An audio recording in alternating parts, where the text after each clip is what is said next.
Bonjour à tous. Cette explosion dans le centre-ville de Dijon. Dans la soirée d'hier, un incendie s'est déclaré dans le sous-sol d'un bâtiment rue Charles-Dumont.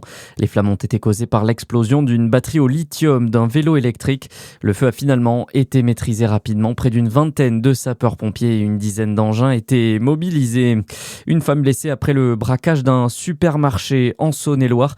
Les faits se sont déroulés à Mont-Solémine hier dans une enseigne de l'avenue du Maréchal Leclerc. L'individu était armé et a tenté de voler la caisse. Une employée a notamment reçu un coup à la tête. Le braqueur, lui, a pris la fuite et est toujours recherché par la police. Frayeur sur la 39 dans le Jura. Hier, un camion s'est renversé en fin de matinée suite à un éclatement de pneus au niveau de la commune de Lombard. Le poids lourd transportait des bouteilles d'eau.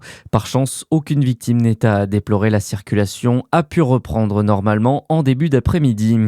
À la une ce dimanche, Emmanuel Macron condamne les frappes russes ayant fait au moins 2 morts et une quarantaine de blessés en Ukraine dans la nuit de vendredi à samedi.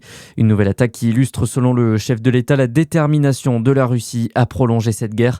Le Kremlin qui a par ailleurs annoncé hier soir la prise de nouvelles villes dans l'est du pays. C'est dans ce contexte plus que tendu sur le front que Volodymyr Zelensky doit rencontrer aujourd'hui Donald Trump aux États-Unis.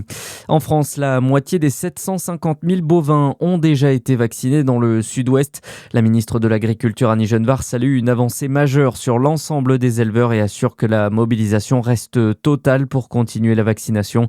La plupart des blocages autoroutiers sont désormais levés, mais la coordination rurale appelle à reprendre la mobilisation de plus belle dès janvier. Et puis un mot de football avec la Coupe d'Afrique des Nations et une deuxième victoire en 2 matchs pour le Nigeria qui s'est imposé 3-2 face à la Tunisie. Le Sénégal de son côté fait match nul, 1-1 face à la République démocratique du Congo. 4 matchs à suivre aujourd'hui dont le choc Côte d'Ivoire-Cameroun à 21h. Bonne journée sur Fréquence Plus.